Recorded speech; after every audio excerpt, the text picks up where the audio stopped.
Hi everyone, it's Tamara here with another card making tutorial. This time I'm using the gorgeous new release stamp from Wandering Rabbit, Stella. And it does come with the little bauble that she's currently sitting on. So when I printed out my digi-image, I actually put her sitting on the bauble so that I could get her swinging back and forth on the Christmas tree. So I'll be doing some COPIC colouring of the image and then making a really simple ink blended background and a very simple interactive element to create this card. So let's get started with the colouring.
grabbed out a piece of smooth white cardstock and just cut it a little bit bigger than the die I'll be using to cut out. So I'll be using Distress Oxides in Cracked Pistachio, Pine Needles and Chipped Sapphire to create my kind of green dark background to represent my Christmas tree. I've grabbed out my Ranger domed sponge applicators as I find these do a beautiful blend and these colors work so well together. It was quite easy to get this blend looking nice and smooth really quickly. To make sure I don't put any fingerprints on my blend, I just grab out a piece of scrap printer paper just to hold that piece of cardstock in place while I do the ink blending between my colors. I just work in circular motions between each color, adding as much of the color as I need to get a nice smooth blend. And once I'm finished, I just set this aside to dry while I work on the other elements of my card. Now our panel's all dry, I'm ready to actually add these other kind of bauble shining elements that will be in our background for Stella to sit against. I've grabbed out this circles die from MFT, my Versa Watermark ink, and I find it best to put this on for heat embossing with an actual sponge applicator as well. So I grab out or just dab on my blending sponge onto my Versa Watermark ink, put an amount of that ink onto my panel to make sure that I've got a beautiful coverage for each of those circles for my embossing powder to stick to. Now you can see that it has transferred a little bit of the green blue from my ink blended panel, so I just use a paper towel just to wipe that off so that it's not there for next time I use it. I've grabbed a piece of folded A4 printer paper to catch the excess of my embossing powder, and I do find it's easier when you're working on a big panel like this with a lot of embossing powder going down, just to use your tweezers to hold that cardstock in place. And I am using this beautiful Wow embossing powder in Sand Dunes. It's got this beautiful gold shimmer and I thought it worked perfectly, and it does allow a little bit of that color from our background panel to shine through as well.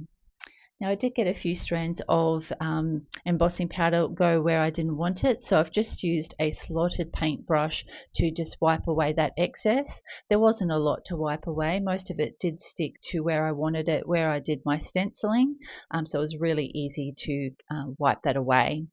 Now I've preheated my heat tool, and because it's such a big area, I do hold it initially with my tweezers and just hold it against my glass mat until it's nice and melted.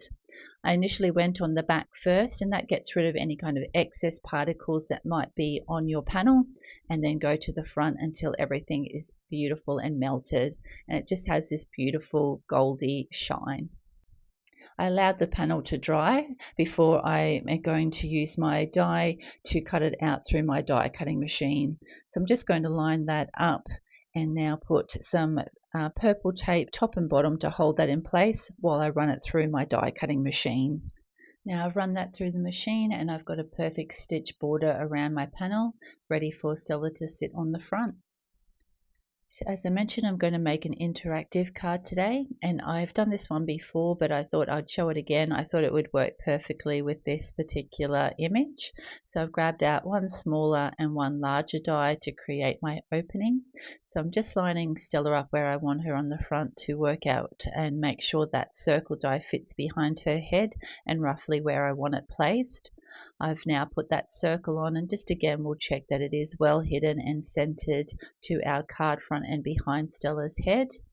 Pop some purple sided tape on and run that through my die cutting machine to make my opening, then cut out 2 white circles to use as my stoppers. Now I didn't have any large foam circles, so I've grabbed out a piece of foam tape and just cutting off a piece and cutting it down to a circular shape. The circle shape works better in order for the swinging mechanism to work and swing nicely back and forth. So I've popped that onto my back circle and now use the second circle as a stopper for the front of the card. Now, to ensure Stella swings back and forth nicely, I've just grabbed out a coin to kind of put a little bit of weight at the bottom. Just using some double-sided adhesive, I'm going to pop that onto the bottom of the bauble, and now that will just add that extra weight she needs to swing back and forth.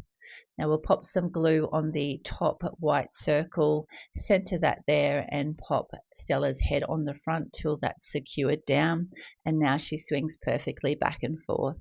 Now the Stella image comes with some awesome sentiments as well. Because I was going to be doing this as kind of a faux Christmas tree, I thought this sentiment worked perfectly for that type of card. So I was initially going to put it down the bottom of the card base, but I thought it'd be quite cute sitting on the bottom of the bauble, and so the sentiment now swings back and forth as well. I've cut and scored a white card base, and to allow that circle to move back and forth, we just need to use some foam tape to prop up our front panel. You need to make sure that you leave enough space around that circle for it to freely move back and forth. So I'm just going to pop some foam tape on all the edges, and then to ensure that it's nice and supported, pop a couple on the inside just below that circle die as well. I'm going to remove the release paper on the two center ones, and then partially move off the paper on the outside ones. This just gives me a little bit of wiggle room to make sure that I'm centering that onto the front of the card. You can see me being able to adjust that to the right position before I take off all that release paper. So it really helps to make sure that you're centering it before you're totally adhering it. And this is the finished card for this tutorial. As soon as I saw Stella, I knew I wanted her sitting on a bauble swinging in the Christmas tree. And all the sentiments that come with the set are so great. It was very hard to choose one, but I did find this one worked best for this type of card. Stella is so gorgeous, and I had so much fun coloring her up. I hope you've enjoyed this card making tutorial. If you have, please hit the like button, and if you'd like to see any future videos, make sure you hit the subscribe button. Thanks so much for watching. Have a great day. Bye.